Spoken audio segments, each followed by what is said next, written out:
వాడు నాశనం చేసేసి నీ ఆత్మను నరకానికి పంపేస్తాడు.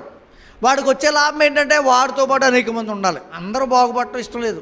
చాలామంది అంటారు చూడండి, బాగుపడేవారిని చూసి వార్చరంటారు చూడండి. వీడికి ఇంకా ఎక్కువ. ఎవరికి? సాతానుకు, అపవాదికి. ఏంటి? వార్చని స్థితి. వార్చని వారు ఉన్నారంటే వారు ఎవరి తాలూకా పిల్లలో తెలుసా? ఎవరు పిల్లలను పడతారో తెలుసా? సాత్వికులు ధన్యులు, వాళ్ళు పరలోకాన్ని స్వతంత్రించుకుందరు. దేవుని మాట వినేవారు ధన్యులు, లేకపోతే దేవుని పిల్లలను పడతారు, సమాధానపరచువారిని. మరి అసూయపడేవారిని ఎవరు పిల్లలను పడతారు? ఎవరో అసూయపడేవాడు ఆడే. నేను ఒక్కడిని వెళ్ళిపోకూడదు, మొత్తం లోకంలో ఉన్న ప్రజలందరినీ తీసిపోవాలి, ఆడి ప్లానం.